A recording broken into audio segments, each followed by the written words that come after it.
Hi, my name is Winslet, and welcome to my video discussing the pre-order trailer and the 4 planned expansions that are coming in the expansion pass for Age of Wonders 4. I thought about splitting this video into 2 videos, but we got a lot of really interesting information this week, and I don't want to spam my subscription feed with a bunch of videos this week. So this is just kind of to wrap up an interesting story thing that I noticed and speculate a little bit on the expansions and with the information they gave us. And then next week, I'm going to basically make a video where I go through all the screenshots from all the streams. So if you're interested in numbers and details, keep an eye out for that video. That should be coming out, I think, Tuesday next week. Um, so without further ado, I think we can start looking at the expansion pass. I'm going to zoom in a little bit to make sure that we can all read this together. So, oh yeah, we should probably mention I got a guest here with me. How you doing, NeverZero? I'm doing fine, you. It's been quite a while since I joined on your Planetfall games, that's for certain. Yeah, we'll have to get you in one of the future MPs. I think there's a little bit more interest in the MPs right now because we're getting close to the new one. But I I liked playing with you. I have good memories. Anyways, we should probably look at the first thing here, the Archmage attire, which you were saying to me you don't think anybody's going to be interested in this. It's just kind of cool if like you're going to be buying the premium edition, right? Well, content-wise, I think everyone's looking forward to the expansions a lot more, but the Archmage attire is perfect for, of course, role play or character creation for those who like magic-focused armies or wizards or something like that. I think it'll be perfect for them. But it's going to be coming for all premium editions, so no pressure on that. You can always grab it later on, which is great. I did notice in the streams yesterday that they, or on Thursday, because this may be coming out on Saturday, I did notice that there are only 3 outfits in the base game, and I thought that seems surprisingly low. And then it made a lot more sense after I saw this post with this information. This will be one way you can get a lot of cosmetics, and they're probably not very cheap to make because these things have to evolve and transform into a lot of different variations. So it makes sense that they felt like they could only put in 3 for that price, and then everything else is a lot of work, so they needed maybe some extra income to support that. Like this, it's not a charity over there. They have to make more money than they spend, and making these designs is very time intensive. So I understand that completely. The other ones are, I think, a lot more interesting because they're going to be adding things like new forms, new story realms, and new cultures. I think the Dragon one is just a content pack. If we hop over to this page here, you can see that the Dragon Dawn is $10, the Eldritch Realms is $20, the Empire of Ashes is $20, and Primal Fury is $10. The two like content packs, the ones that don't add story, are $10, and the ones that add stories or like quests or a main campaign, they're going to be $20, and they're going to have a lot more interesting content. They're going to be a lot closer to things like Star Kings and Revelations and Invasions in Age of Wonders Planetfall. I like that they're offering a discount here because it's going to allow them to um, support the team in a time that is usually pretty like trying on a studio right after release. They've spent a lot of money and they haven't made as much as they will in the long term because the DLCs generally are where a lot more money ends up being made. So this is your way of saying, hey, we like the Age of Wonders 4 game. We like the way it looks, and we want to make sure that not only do you get 4 expansions, but eventually you're going to be able to make more. These 4 expansion packs, I believe, are all planned for the next year. One is coming out one quarter, then the next comes out the next quarter, and then the next comes out the quarter after that, and the fourth one comes out um, a quarter after that. So I think the game launches in May. About 3 months later, we're gonna get, I think, Dragon Dawn. I believe that's the order they're going in. I think that since Dragon's Dawn and Primal Fury will both be content packs, it kind of reminds me how they done it in Age of Wonders 3, where the first expansion was smaller than the second expansion. It's kind of like that. But I think what, in terms of how much development time is going to happen, I think the space between Dragon Dawn and Empire and Ashes. How am I? Hold on, I'm trying to word this properly. Sorry. It's like 3 months, They're yeah. just doing it's going to be 3 months. Like since Empires and Ashes and Eldritch Realms are going to be a lot bigger, those are going to be completely separate. So I think the order they placed it here is going to be the release order of everything. Yeah. Quite a lot of people actually, were disappointed, well, not disappointed, but a bit sad that Draconians weren't appearing in the race list. So it makes sense for Dragon's Dawn to be the first one out because everyone likes dragons. Dragons are terrifying, and making people into dragon hybrids sounds quite awesome, actually. Yeah. When I saw that And, there were no Draconians, I immediately was like, okay, one of the first DLCs needs Draconians. Like that's yeah, such a core like it has to happen. theme or mechanic to like the the world. So like not having it just feels weird. Yeah, I And think that's these, gonna be fun, and they probably got some interesting stories and things planned to go along with it. Actually, you know what? Dragon Dawn doesn't have a story realm, so that's interesting because I thought that the reason they didn't have Draconians is because they wanted to tell a story with them. But no, it seems like they kind of did just separate them out into their own thing. it's like how Stellaris does it. Stellaris has their major expansions, but then they also have smaller race packs. Well, not race packs. What they call species packs. That's Yes, it. or portrait And packs. Yeah. this is kind of the same idea, and makes me kind of curious how many notes they've taken from their, I won't say new publisher, but their publisher, because making all the races like completely customizable was an interesting choice. But the fact that they're doing these content packs like Dragon's Dawn and Primal Fury, that doesn't add any story, but just adds a lot more flavor, spells, races. Um, yeah, it's just kind of interesting their decision on that. I I, think it's going to help a lot, but I'm hoping that content from Dragon's Dawn, maybe not the Tomes of Magic, but maybe the reptilian forms or something, will play a role in Empires and Ashes, for example. mhm. That's how I'm thinking of it. Like Empires and Ashes, how they described it here is fuse magic and technology to push the Godia back. And so I'm thinking, oh, maybe they're doing that to the dragons as well because they're quite powerful. The humans don't want them. Kick them out of their land I think it's or interesting something that along that line. you see that parallel to Stellaris because I see it too, and I think that what's really interesting about Dragon Dawn is it's not 100% cosmetic. Archmage attire is 100% cosmetic, so it is in a sense that's similar to the Humanoids DLC for Stellaris, where it didn't Yes, actually change the game in a significant way, it didn't add new mechanics, but then they retroactively went back and said maybe we can tweak this a little bit and eventually, that may be what they end up doing with the dragons. They may end up coming back to it and revisiting it if it doesn't like hold up compared to later DLCs. And I could see this game getting years and years of support. I think 2 expansions over the course of a year is pretty similar to the way Stellaris runs things. And I think we haven't heard much about past that point because they're gonna have to adapt based on how well things sell. Um, I would definitely buy more DLCs for this game if there's more planned after this. For example, like a season 2 pass of DLCs, just adding more tropes in, more kind of races, more tomes, or even if it's just purely story, like a side story DLC. I would definitely get that. yeah. I'm pretty sure they have at least a few planned past this point, but they probably don't have the details hammered out because they want to focus on what's coming out soon rather than later. Yes.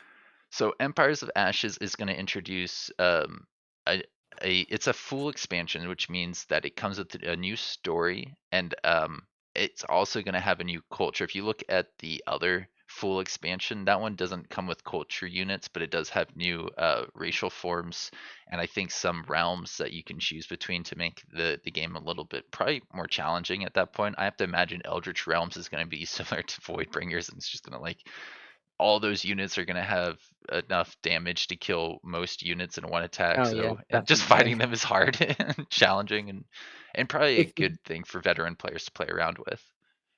on the content pack description here, which you forgot to mention, as that includes a new dragon ruler type, so a new origin as well. Oh, interesting. So it's Um, like Wizard Kings and yeah. okay, Mortal Champions and another thing. Yeah, then that didn't get a box So I'm around it here, but that thinking, is a pretty big deal. Is that the only we one might in even here? get one for each expansion, or maybe it's only for 2 content packs, we don't know that yet. But it'll be Right. interesting to see, like, a new of course, the new Dragon Ruler type, but maybe for Empires and Ashes, we probably can start without a Godia, for example, which would be a bit strange, but you never know. It's Um, exciting. I feel like the more you introduce the more like the harder it is to balance and the harder it is to explain. And how yeah, does this yeah, I fit think we're into gonna what's do came what they done before? in, So 3 is probably a safe point to stop at, but I don't know. I'd also like the ability to have more variety, more I replayability. think they will do what they done in Planet for One, hop back a bit and improve the base game itself because they overhauled the economic system and some of the neutrals and all sorts back in Planetfall with Mhm. the Tyrannosaurus update. I think it was. Yeah. Yeah, Empires and Ashes sounds honestly like my kind of expansion because I loved the Dreadnought in Age of Wonders 3. And this one just seemed like this one's fusing magic and steel once again to make war machines. So I'm hoping for musketeers to make a reintroduction. I used to make a whole army of line infantry of engineers. It was quite fun. Yeah. So yeah, that's definitely going to be the new culture, which is sort of going to be like a Magitech, maybe inspired by a bit of Final Fantasy or something like that. Yeah, because we have Materium, which is similar-ish, but I think it's less magic focused, and I could see there being more of like a merging of the two, in a separate culture. And then who knows how they could build upon that idea later if they kind of take like affinities, like little paths that are mixtures of the two that go in between. Um, I I love that idea. It sounds like we're gonna have a lot of things that shake things up coming in these Uh, expansion packs. The fact that these cultures are gonna be like one more out of well, we start with 6, so going from 6 to 7 is a pretty big change, and then going from 6 to 8 is a massive change. You're getting yeah. quite a bit of variety down the line. It may be that they want to balance these things a little bit, or they fit the theme so well that they're saving them for later. I'm okay with that because there's a lot of information. I feel like 6 is probably going to be feel like more than enough for the first few months, and then after a while, I'm going to want more, and that's when I'm going to get more. It sounds like they've thought this through quite a bit, and it's gonna be pretty cool to play around with in the end. It's interesting that one of the cultures is coming with Primal Fury, which is like the con not a full expansion, but more of a content pack. So it's I would expect that you'd get a culture in both of the full expansions, but they're kind of switching things up. I have to imagine Eldritch Realms is more focused on, realms. It's in the title, Yeah. Eldritch Realms, and that's why they decided to go that route. Or maybe, they were like, let's make sure it's different, and then they came to the fact of what if we went to Eldritch Realms? Yeah, so Eldritch Realms and Primal Fury. So with Primal Fury, quite a few people were a bit well, I say quite a few. There was a discussion a few weeks ago about in the Discord about the nature side. Like lots of people do like the Archdruid from Age of Wonders 3. Hmm. And some of course people want to play a class similar to that. And the Primal Fury is going to be a definite must buy for them because it seems like they're going to get all sorts of new nature tomes and even more archdruidy things. A primeval culture, if I were to guess, well, of course, it has to be even a lower tech of barbarians, wouldn't Right. it? Yeah, It would have to probably. be very, well, nature focused. It would probably be too nature affinity if I were to guess. If I Uh, had to imagine, I think it could be tied to how they want to explore the origins of the elves. Like if you go back to the beginning of yeah. time, that's kind of like primal, right? So it could be something like the but four times and those monstrosities that helped form the world as we know it. Or even a I can't really say like a Stone Age kind of one because no, I'm not sure what they got planned for that. Maybe I'm just being not too imaginative. um I would probably say something similar to like a sort of Stone Age culture, whereas a barbarian culture goes with the feudal culture. They kind of exist at the same time Hmm. because they got kind of like steel and iron weapons, but primeval, they probably don't have any of that. Yeah. The terms and magic tapping into it says here that it taps into nature's hidden powers, which of course fits primeval. But Fey realms was kind of interesting. I'm not sure what they would do with that, but Hmm. that who knows? Maybe all sorts of transformations you can do. They're putting quite a lot into these content packs. I didn't expect that, and I of course didn't expect smaller DLCs. I feel like pretty Um, much everything Triumph does is exceptional. it's surprising, yeah. It's like with the Heritors. I loved the Heritors. Hmm. New forms of wildlife, creatures, and bountiful resources is good. That will also most likely tie in with that new resource feature in the recent dev diary. Yeah, I bet some of these Um, introduced new resources definitely would make a lot of sense. I think there's only yeah, 9 to start off with, and that seems like a good amount to start with, but then eventually, yeah, adding some extra things would be cool. the Eldritch Realms is it's most likely going to be the final DLC, bottom of the list, Hmm. most foreboding sounding. Sounds like the perfect place to end the story at the moment, if Hmm. it is the final, that is. And it says it here opens portals filled to realm filled with arcane marvels and unspeakable horrors. Threatens the god ear of Mage Haven. New strange monsters, racial forms, magical realms and locations. So I I'm think thinking racial they're gonna add forms. another layer onto the game, just like they done with Shadow Magic, Oh the no. Eldritch Realm itself. The shadow So layer would be pretty fun. I'd be the into that. Shadow layer, the Void itself might make a return, and yeah, This that's all we can really say about it. New racial forms could be. I shadow can't really say dragons. like shadow demons, I but think maybe the so. Or shadow demons. elves kind of Yes. look. Dragons. What am I saying? Shadow dragons. No, shadow demons or the Kirko, you know. Yeah, They're I the same haven't watched thing. your video about that actually. I was like, wait, that's a kind of a strange, like theory. But I I might have to watch your video on that. I think there's a lot of evidence that they could be the same thing, but I mean, maybe like a common ancestor. I It's did see in the pre.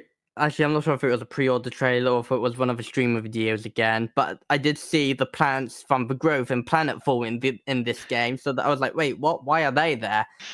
Oh man, I would love if there's some kind of official confirmation they're connected or a crossover. I've heard speculation on that.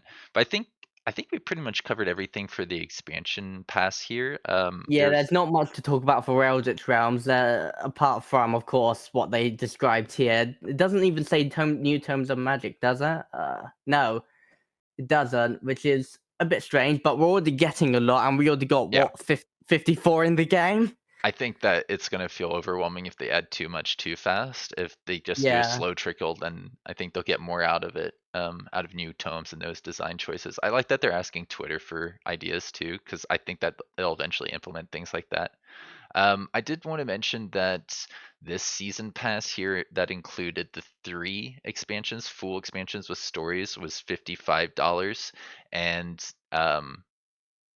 I think that's very similar to what we're getting with the premium edition. In fact, if you look at the premium edition of Planetfall, it's almost the same price as the premium edition of Age of Wonders 3. But that makes sense because there's a little bit more content yeah. for Planetfall, and Unless it's it's on not that sale. old of a game. And yeah, I think eventually these do go on bigger sales because right now the base game is Yeah. just showing up as $50.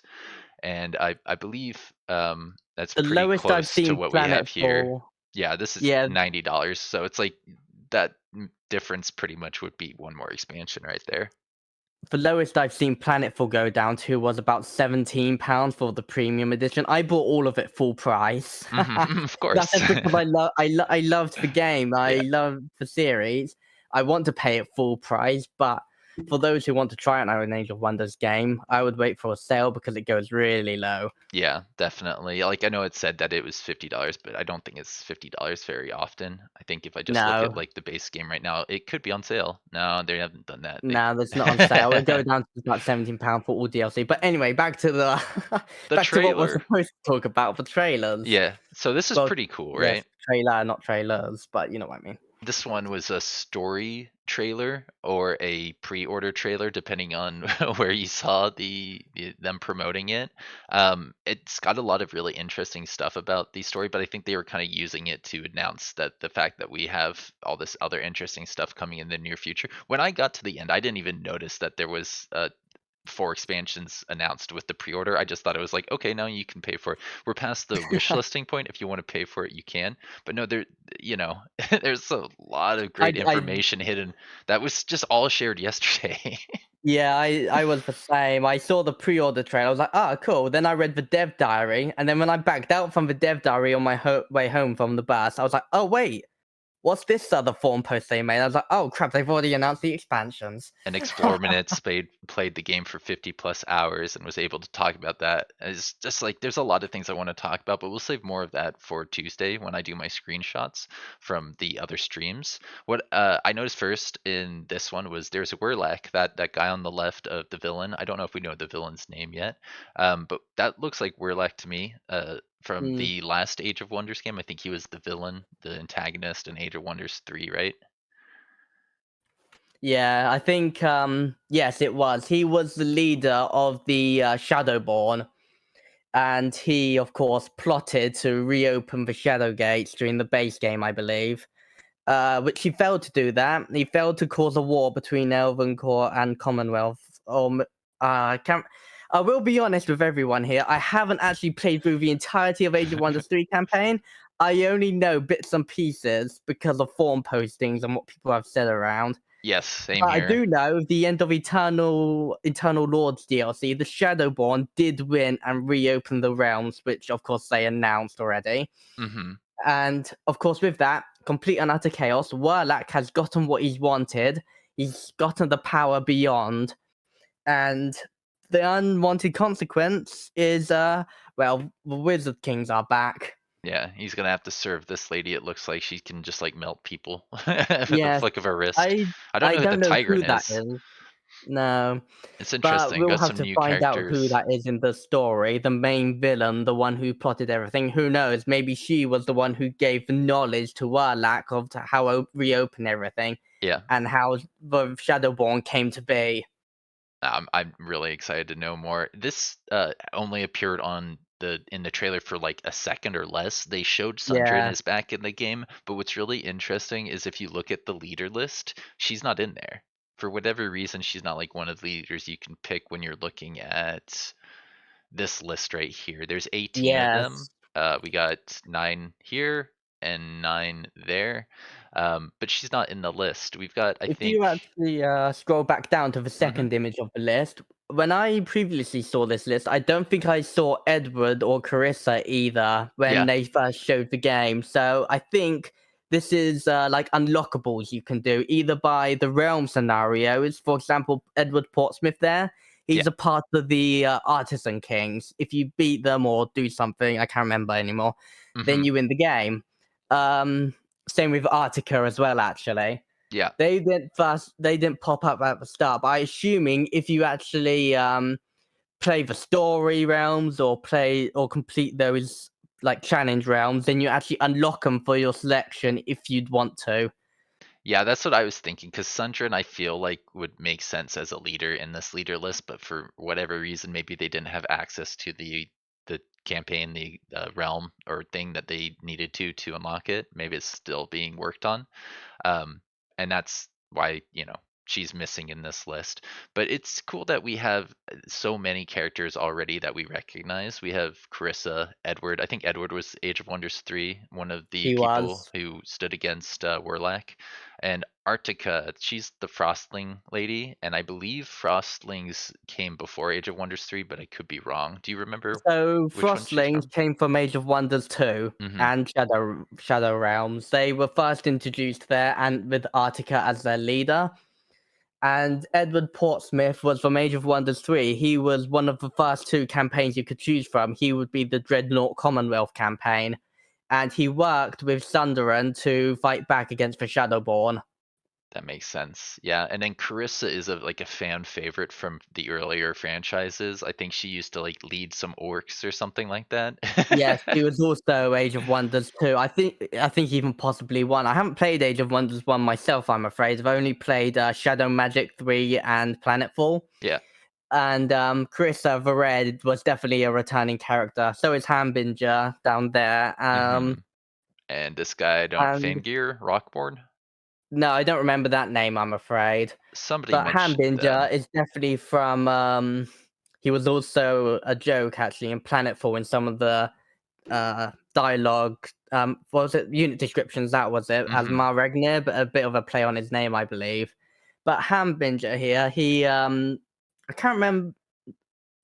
No, he was one of the side main characters in the Golden Realms expansion. Yeah. I don't Yeah, remember if he he was was in the anything else theocrat. before that, but I No, feel I like don't think so. No, I've only halfling I remember from Shadow Magic is Simon. okay, I wonder maybe I'm if he'll make remembering a it wrong. return or not. I did see something on one form somewhere about him, and it looked like it was an older form, so I could be remembering it wrong. I thought it was from before Age of Wonders 3, but it could have just been Age of Wonders 3, the last time before they moved over to the Paradox forms, or the last game before they moved all that type of stuff over to the official Paradox forms. Yeah, another interesting thing about this game actually is that this is their first proper one under Paradox, so makes me kind of curious with this new culture and race creation. Was it something that Paradox themselves requested of them to make sort of their own fantasy Stellaris kind of thing, if you know what I mean? If I had to speculate, I would say I think that they saw their game's success and compared it to the other games at Paradox that were doing really well and said, you know what, Stellaris is pretty fun. We enjoy playing it. We like the business model, and we want to try and do more things like that at the company. And Paradox was like, cool, let's try and make that happen. I mean, Mm. that's my instincts on the way this is developing. Like, it seems like something Triumph is open to, or was the person that was like, that let's try this because like we want to try and be make the game as successful as possible. If the game's successful, the players are happy, we're happy, everybody's happy. Sorry if you did bring up that topic in one of your previous videos, though. I'm not too sure if you did. It's been a while since I watched them, No worries. but I yeah, don't that's just think I my thoughts did. on it. But yeah, no, I think that that's pretty good. I like sharing those thoughts. I don't know if there was anything else story wise that I wanted to talk about here. You mentioned some things about how they had some cool things about the siege.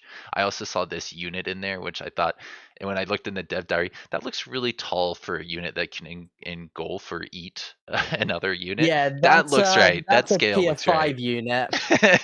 The fact that that's an infestation is actually very scary Yeah, because right. that does mean that in the late game, infestations will pump out tier 5s.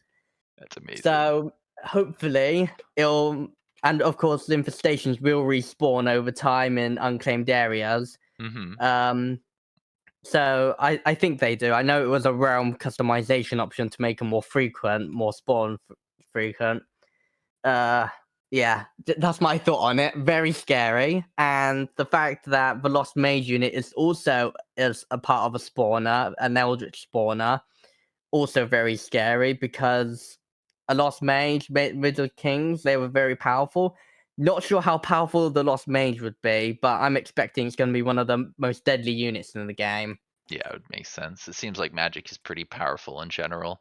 I bet there's a lot of things that I actually missed in the trailer. If anybody watching this video noticed anything that you think it would be interesting for me to talk about, please feel free to leave that information below in a comment. I'd really We do appreciate have that. Dire Penguins. Oh yeah, no, there's some great animals. I think we saw that in some of the footage they just released with the streams yesterday, which is, I mean, I knew they were going to be in the game, but it's nice to see them.